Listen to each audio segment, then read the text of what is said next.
Ladies and gentlemen, please put your hands together and make some noise for Shayne Smith!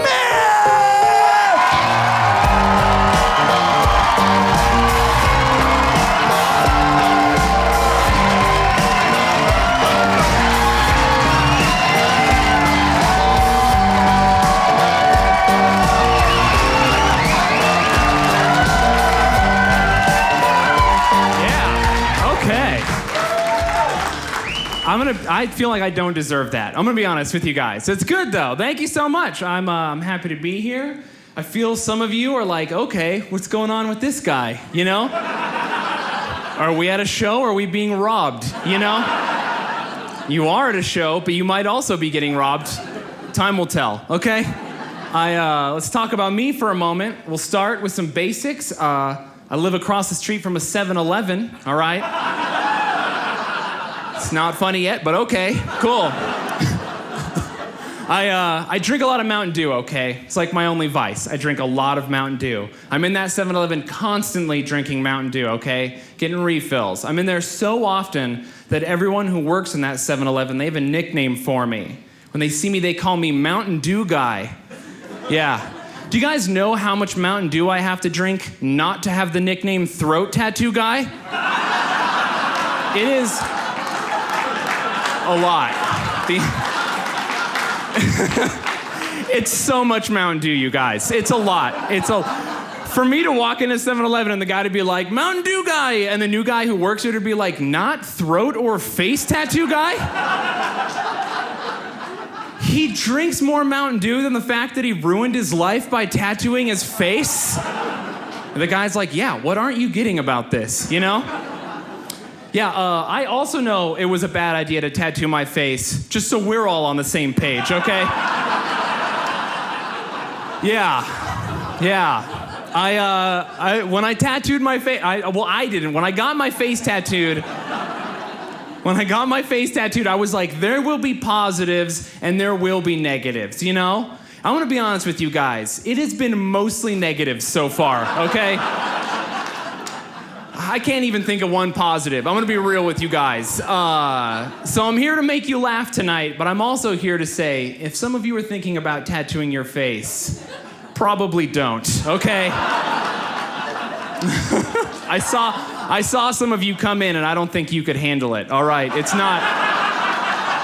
not hack it. It's rough out here. All my tattoos are real. I shouldn't have to say that. But sometimes after shows, I meet people and they're like, wow, crazy, man, you look crazy. Are those all real? And I have to be like, what are you talking about right now? Of course they're real. What do you think I drew all these on today? I just wake up every day and draw these on? Like, what would I stand to gain from drawing fake tattoos on my throat and face? I just wake up every morning and I'm drawing them on like, you know what? I just want old people to be afraid of me. That's what I'm about, you know?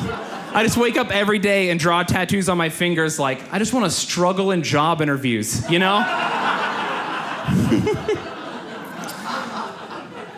One time after a show, a lady comes up to me and she's like, don't be so hard on yourself. And I'm like, thank you so much. Will you give me a job? And she was like, it's nice meeting you.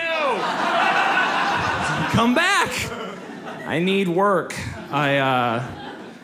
I travel a lot for this job. This is my only job, which is probably not good. But you know what? I travel a lot, and people in other places, they're like pretty cool. Not very many people care about my tattoos. I live here in Utah. I gotta say, some of you are not on board, okay? I have a lot of weird experiences here that don't happen anywhere else. I'll give you an example. Once I got done with a show, I'm here in Utah, I get done with the show, and an older gentleman comes up to me afterwards. So old. So old, you guys. Have you ever seen someone so old that if they were getting in the driver's side of a car, you'd be like, is anybody else seeing this right now? You know? Do I have to stop? Am I the one? You know? How close are we to a farmer's market? Like, what is the danger level here and he's so old, and he comes right up to me and he goes, hey man, I love your comedy. Good job staying off the streets. I don't even know what that means, okay? Off the what? Where did you learn how to talk like that? What are you, the coolest guy at your retirement home, you know? He's just like, I'm the Tupac of my friend group. Like, what? Just assumes I'm gangster because I have lots of tattoos. I am not gangster. That's not how it works at all, okay? I'm the least gangster person ever. I cry at the end of Toy Story 3 like everybody else, okay? That guy cried so hard, all right? Do you know, me and him, a lot of crying, okay? And yeah, man, it's not gangster. It just makes no sense. I got done. Here's another thing. I'm at a grocery store. I get in line behind this lady, just a regular lady, nothing going on. She doesn't notice me get in line behind her. She's standing there. She turns around, she sees me, and she makes this noise. She goes, oh, oh, oh, and then she left. She just left. With all her stuff. Like, yeah, pretty sure she's stealing right now. Is anybody else watching her, you know? They were not. Yeah, so pretty sure she got away with like a lot of free stuff. Oh man. I don't know. You guys would be surprised to know though, despite all the weird interactions I have with people who like are weird about my tattoos or don't know what it's like to have tattoos, the weirdest interactions, my least favorite interactions are always with other people who are heavily tattooed. Not a fan of other heavily tattooed people, okay? Yeah, I'm calling it. It's not good. I know everything I need to know about another guy with a lot of tattoos, you know? Your parents hit you. School was hard. You like to bring a snake to the park, you know? I get it, you know? I don't want to have these weird conversations with guys. It's terrible. I'll give you an example, okay? I'm at Walmart. I'm standing in line. Everything's going fine. I'm in line a lot in my jokes, so just keep going with that. But I'm in line. I'm standing there. I look over, and I see this guy wearing a tank top, and he's bald head, completely covered in black and gray tattoos. His entire head is like covered in flames. He's got skulls and stuff. Obviously, he got all these tattoos in prison, okay? I feel some of you being awkward. He's not here. We're safe, all right? Also, I'm allowed to make the judgment call, all right? So I see him, he sees me, and we make eye contact, and it's locked in for a second, and immediately I'm like, oh no, this guy's gonna try to talk to me, you know? Have you ever just seen someone in public who's gonna talk to you, and they're just so white trash you don't have the energy to deal with them? So many crazy people. So this guy, he comes up to me, all right, this dude in Walmart, covered in his tattoos, he comes up to me. His opening line to me, the first thing he says, he goes, hey man, where'd you do your time? What? I've done 0 time, everyone. I've never been to jail a day in my life, okay? This guy's, but he's just making an assumption about me. He's trying to connect with me. And I was like, you know what, I'm gonna connect with him. I'll meet him halfway. I'll just mess with him a little. So I was like, you know how it is, man. Did 5 years in Azkaban, no big deal. Yeah. Yep. He wanted to impress me so bad, he was like, word, all right, cool. Like, all that time in prison and you didn't read one Harry Potter book seems kind of like a waste, you know? I don't know what he's up to now, but I'm pretty sure it's not reading, so it's not good. Oh man, I'm super glad you guys laughed at that. Super glad. I have told that joke before and gotten 0. I did a show in Wyoming once. By the way, Wyoming, a dumpster fire pretending to be a state. Don't know if you guys knew that. It is one big Walmart parking lot. It is not good. There's nothing there. Why are you there? Anyway, doesn't matter. I'm in Wyoming. I'm in this tiny town doing a show to like this many people. It's a pretty big audience, all right? And I say that line, I say Azkaban, complete silence, all right? No, I'm just like, oh, okay, so y'all don't read. That makes so much sense, you know? It's rough. And then out of nowhere, a lady in the front row yells so loud, she goes, why do you go there? What? What are you saying? How? The first part of that joke, I say I've never been to jail a day in my life. It's not even a real place. Prison for wizards. Why are we having this conversation? And then she goes, it is a real place. That's that place in San Francisco. Nope. That is not correct. Okay. You are thinking of Alcatraz, okay, which has been closed for like 50 years. So you're not even right if you were right. I don't, And then the audience is like on her side for no reason. It's just so weird. It's the weirdest experience. And then she says, agree to disagree. Like that's not how anything works. What? Why is this happening to me right now? And one guy in the audience was like, she got you though. And I was like, she didn't though. She did not. No one got anyone. She's so wrong, I wanted to be so mean to that audience, but I was like, they live in Wyoming, so the punishment fits the crime, really. So bad, so awful. So yeah, don't go there. I don't know, it's not good. I talk bad on Wyoming like I have my life together. I do not. As my life is a complete disaster. I sneezed on a baby recently. Yeah, that's a thing I did. I was holding a baby and I had to sneeze and I just hard sneezed into its face. So hard. And my friend is standing there and he's like, hey man, real quick, did you just sneeze in my son's face? And I was like, yeah, I did that. Yep. And he was like, why? And I was like, well, I have the baby, and I was like, I gotta sneeze, so I could drop the baby or I could sneeze on this baby right now. Those are my two options. And he was like, why? You could turn your head and sneeze the other way. And I was like, that third option was not apparent at the time, It just didn't occur to me in the moment. He's like, you need help. I was like, I do, though.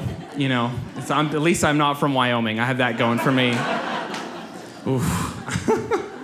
I get it from my mom. She's a crazy person. Does anyone else relate to that? She's a wild woman, all right? Those people get it. And so, my mom, here's a thing that happened recently. I laughed at my mom so hard in public that she started yelling at me. Here's the backstory. Have you ever, by the way, laughing so hard, like falling down in the aisle at the grocery store? And I laughed. Here's what happened. She told me her dog had diabetes, okay? And I started laughing so hard.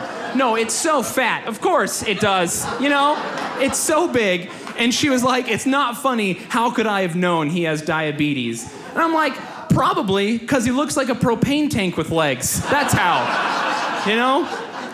There were so many clues. He's huge. Of course he's diabetic. And then, also, you feed him people food all the time. I caught her feeding him Doritos Locos Tacos from Taco Bell once. It's like, why are you feeding him the more expensive tacos,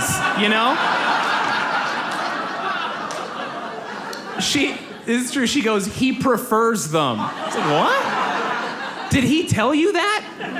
What is happening here? Also, he's a Chihuahua. We get it, It's ridiculous. My mom, so we're a Jewish family. She names the dog Mazel Tov, okay?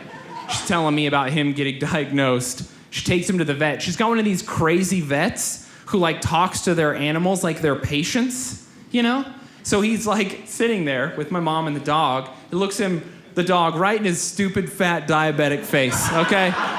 No one feel bad for him. He's not here. We can make fun of him. Also, he's a dog. He has no idea what's happening at all times, okay? So she looks, or the vet looks right at him and goes, Mazel Tov, you have diabetes. It's like, that is incorrect. That seems anti-Semitic. I know it's not, but it felt like it when she told the story. Ugh. She's out of control. She bought a computer recently. She wouldn't let me help her set it up. And then an hour after she bought it, she calls me and she's like, hey, I'm locked out of my computer. I can't get in. can you get into my computer for me? I'm like, I can't get into your computer. What do you mean, you're having trouble? And she's like, yeah, I don't remember my password. I was like, you're gonna have to remember it. I don't know how to get into your computer for you. So she gets mad, she hangs up on me. She calls me back like half an hour later. She's like, didn't need your help. Got back into my computer. I'm like a hacker. No, Mom, you're the opposite of a hacker, okay? You forgot caps lock was on. That is not what a hacker is. You know?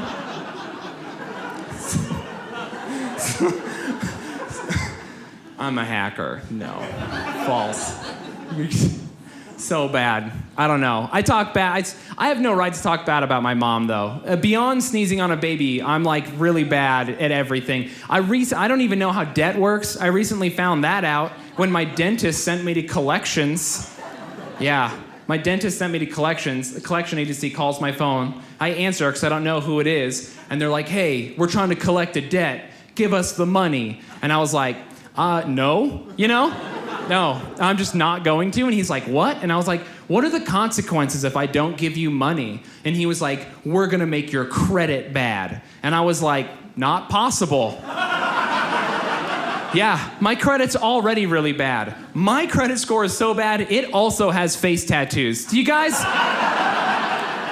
It's so bad. Ugh, I've been denied for a Best Buy card. Do you know what that's? I've seen a bird accidentally fly into Best Buy and leave with a card. It's so easy to get one. When I got denied, the guy in the Best Buy was like, I'm so sorry, this has never happened before. Like, he was embarrassed for me, you know? It was so bad. It was so bad. And so I tried to get a cell phone once, and they were like, it's a $1,000 deposit, and then we'll let you buy a phone.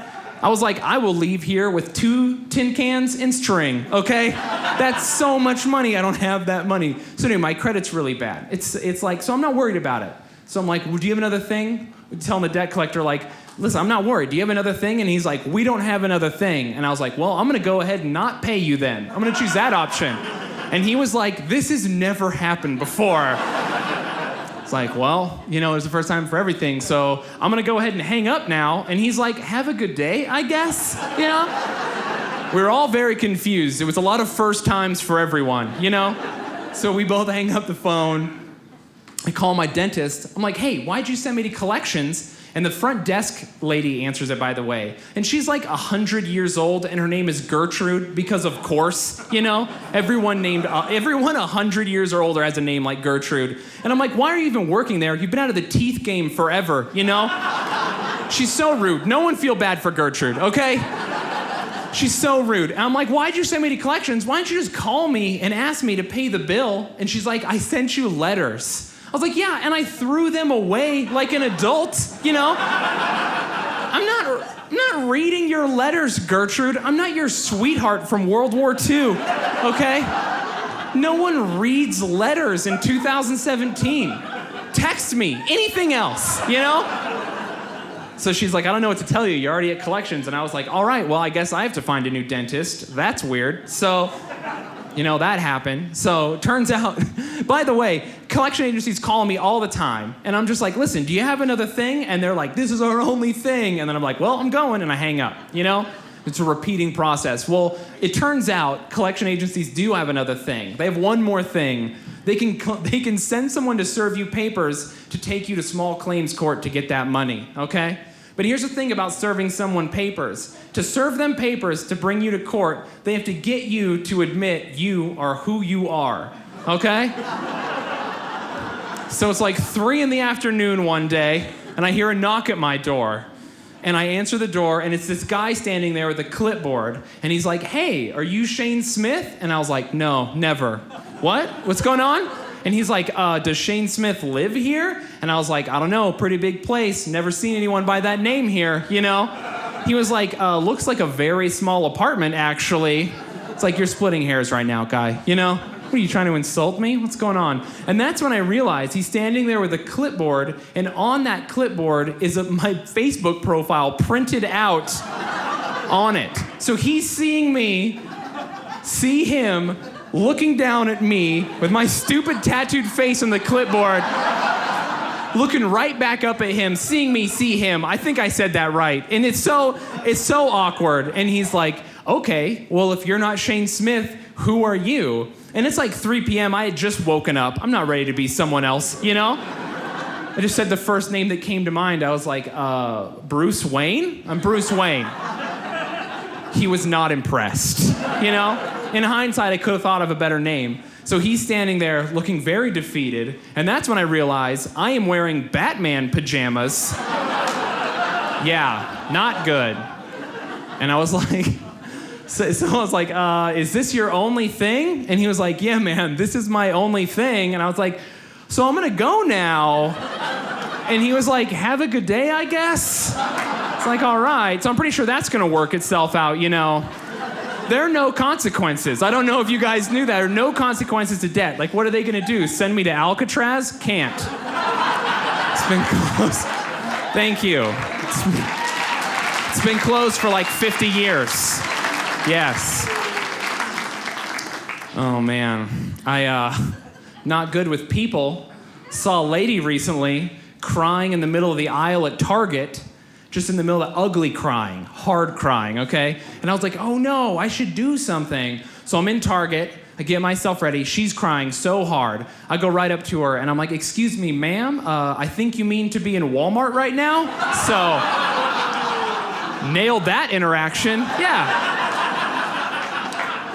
How about don't cry in Target, Karen, okay? I'm not paying an extra 15 cents for macaroni and cheese to see you cry. Target is for champions, okay? Ridiculous. Ugh. So bad. So bad. My friends are so dumb. Ugh. I know a lot of dumb people. There's a lot of dumb people who live in my neighborhood. This is the thing that happened to me recently. I'm walking around. I see all these people gather around a tree. They're all like around this tree. I'm like, what is this? And I walk up. And they're all standing there, and I see one guy, and he goes, hey, man, there's a cat stuck up on the top of this tree. Look at you with all your tattoos. You're not afraid of anything. Why don't you climb up and get it down?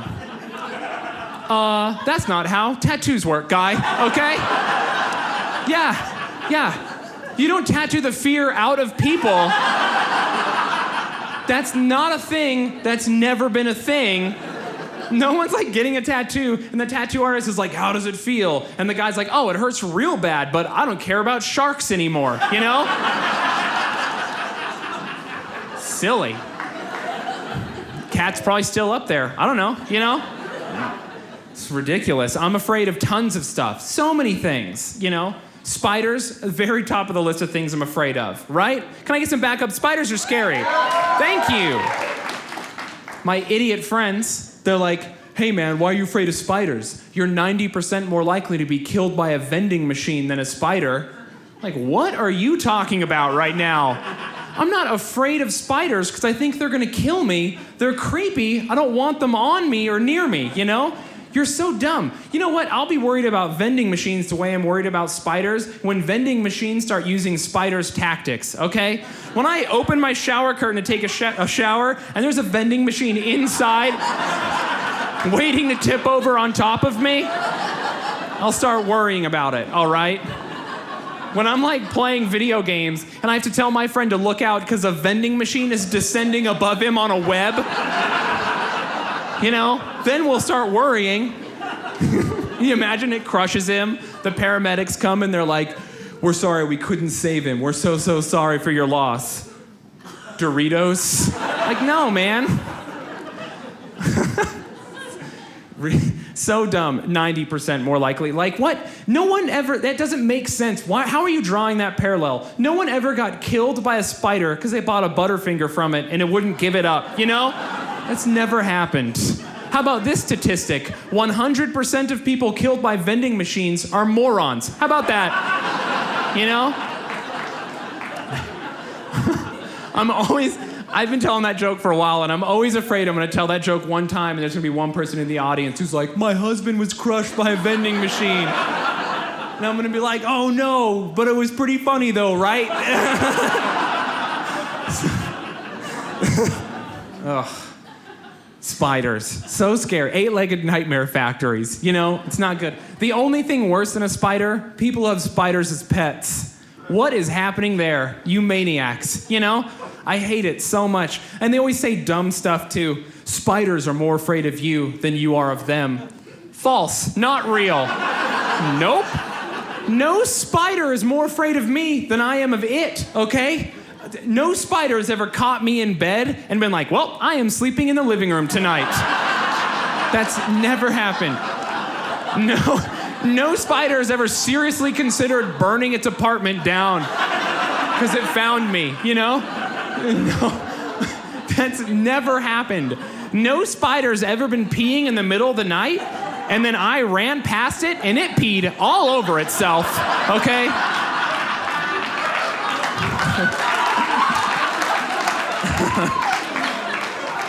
That joke is so much more real than I want it to be. It's... Oh, man. This is my job now. This is my job. But I used to have a day job. I used to have a day job working with disabled kids. That's true. And here's a real thing. You've never been insulted until a kid with autism insults you. Yeah, I'll give you an example. Working with this kid, this 11-year-old kid, he's autistic. One of my favorite clients I ever worked with. Loved this guy, okay? He's like, hey, I want to go to the mall. I want to go to the Lego store. Will you take me? I was like, yeah, man, I'll take you. So I'm driving him to the Lego store, okay? I'm having a terrible day. He can totally tell. It's written all over my face, okay? It's the only thing that's not. And I'm having this terrible day, and he can tell, and he wants to cheer me up.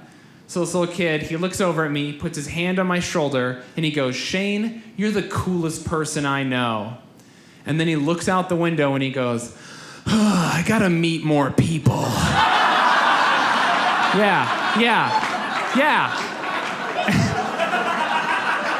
And to this day, I don't know if he was being mean or if that was the autism. What was that? What? So I left him at the Lego store, you know? He's their problem now. All right, you guys. I'm going to tell you one more story, and then we're going to get out of here. Cool? Good? You guys have been great. Thank you so much for coming out. This is good. All right. Last story coming down the pipe. Now, this one's going to get a little weird. I need you all to stay on board. The payoff is worth it, okay? I promise you. It's going to get real weird. Stay with me, okay? Now, here's the deal. Before I worked with kids, I was a professional criminal. I was a gang member for about 4 years. That's true. And I know some of you were like, what? Earlier in the act, you said you weren't a gangster. Well, yeah, that's the first rule of the streets. Trust nobody, okay? Yeah, that's true. I was a gang member. And when I tell people that, a lot of the time they're like, whoa, were you a Crip or were you a Blood? And I'm like, that's not how it works. You don't just go out for the big gangs like it's a college or something, you know? No one's like, I want to be a Blood, but the Latin Kings are my safety gang, you know? You don't try to be in a gang. It just happens to you. Usually you're in denial. People are like, I think you're a criminal. And you're like, there's no way I'm a criminal. I work at Hot Topic, okay? There's no way. There's no way. You know, Tupac was never like, brop, brop, brop. Oh no, I'm late for my shift at the mall. And then left, you know? That's not how it works. But eventually it sneaks up on you and you're kidnapping someone for money and you're telling your friend like, how cool is it we're making money to do this? Oh, that's right, I'm a criminal now. Okay, cool, you know? It gets serious fast. Also, you guys, no one be awkward. It's not what you think. It was just mostly like violent crimes and robberies and stuff, okay?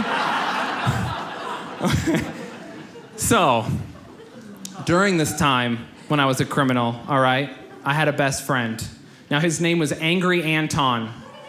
Not a clever nickname, all right? Just an angry guy. You know, sometimes you meet people and their like nickname is Little John, but they're 7 feet tall, and you're like, oh, that's cute. It was not that, okay? It was just lazy nicknaming. He was just angry all the time. He was very scary. He was bigger than me. He was way more heavily tattooed than me. And I know a lot of you are like, how is it even possible to be more heavily tattooed than you? His entire face was completely covered, 100%. So he was basically like if you got a second grader and you pulled them to the side and you're like, draw me what you think a murderer looks like. And then they drew him and you'd be like, that is way correct. That's so correct. That's so scary. Where are your parents, you know? He's so scary. Just a few stories to like reiterate how scary he is. Once, we were at a restaurant, and we were in the bathroom. And in this particular restaurant, they had like an area where all their toiletries were where you could just get to them. And we were stealing them, okay? Because, we wanted toiletries. We're not going to pay for them. So we have a backpack, and we're stuffing like toilet paper and soap and all this stuff. We're stealing. A uniformed police officer walks into the bathroom while we're stealing, sees us. Anton stands up, says, "What's up?" to the police officer, and the police officer said, "Excuse me," closed the door, and left the restaurant. Yeah. Anyway, eventually I was like, I gotta get out. And so when you get out, the government helps you usually. You have to cut ties with your friends, your family, everybody who has any tie to that lifestyle, okay? And move on. And usually the government will give you a job to help you move on before so that you don't end up in prison. Sometimes the government lets you work with disabled kids, all right?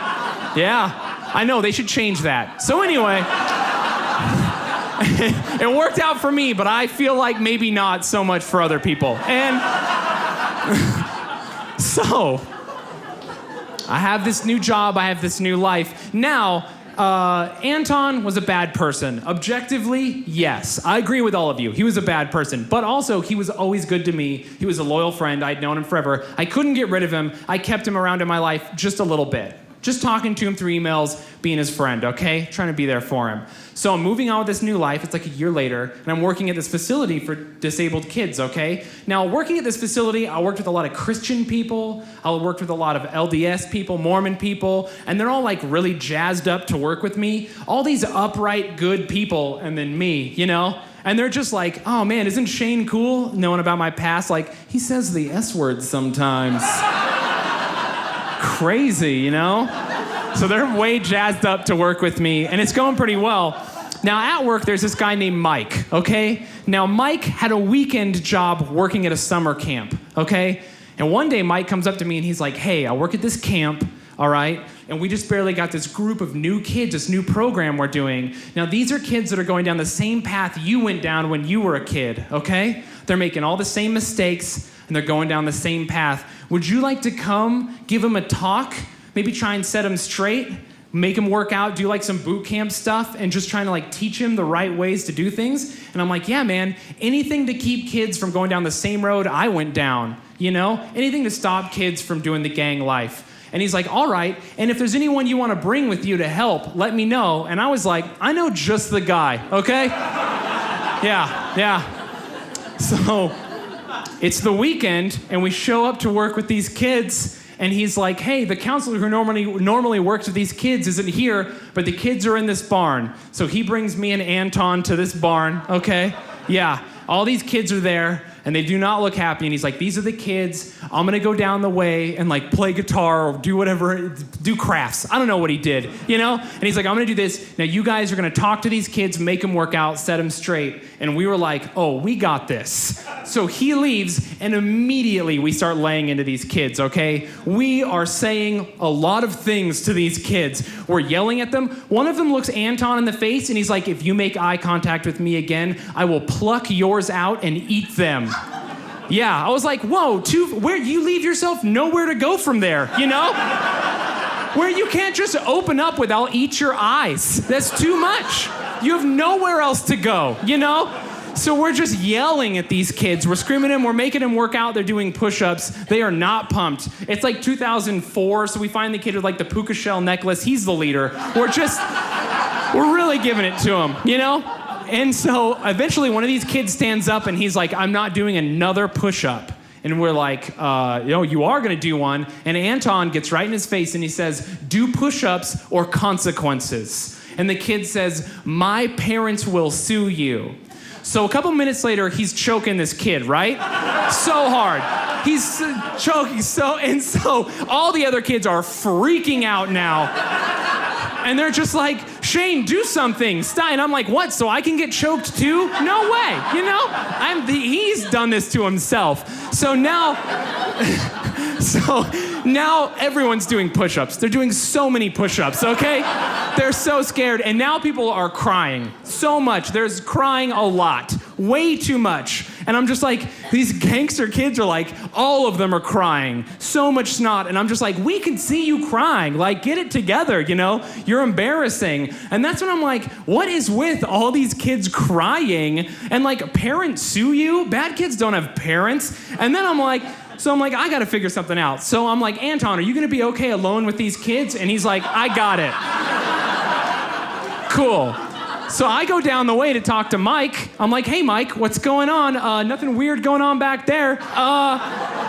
You want to tell me some more about these kids, how they're going down the wrong path, the same path I went down? And he's like, yeah, man, these are just kids that are like not listening to their parents. Some of them fell asleep in church, you know?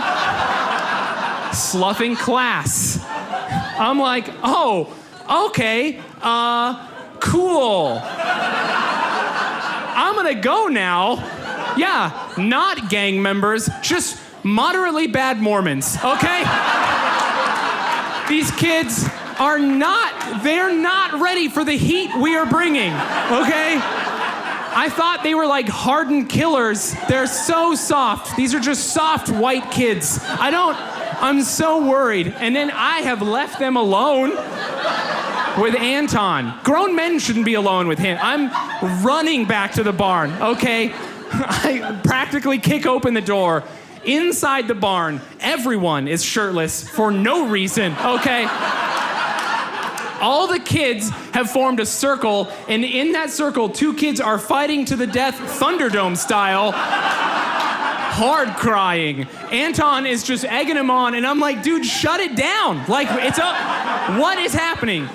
Like, all the kids in the corner, and he's like, what's going on? And I'm like, get these kids over here. And he's like, talk to me. What's going on, man? And I was like, dude, we're in so much trouble. Like, dude, we're going to jail for sure. Like, we've said, so these kids, he's like, what's going on? I'm like, they're not gangsters. They're just like falling asleep in church. And he's like, I've never even been to church. I was like, I know, okay? We've said so many things. You choked a kid. Pretty sure that happened, okay? I think I told another kid I'd kill his dog. We've said so many things. We're going to prison, you know? We're going to prison for sure. And he's like, dude, I got this. Don't worry about it. I got this. And I'm like, okay. So he lines all the kids up, and he's like, hey, everyone, you're reformed. And they're like, yes, we are reformed. Please make it stop. And he's like, you're good, you're all reformed. And he goes, here's the deal. If any of you tell anyone about this ever, we will kill all of you.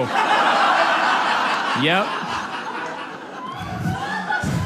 They're so scared. And so we're standing there, and we're like, okay, it's over. So we left that weekend. I'm like, basically, I just go home. I'm like, I just wait for the police to come collect me, you know?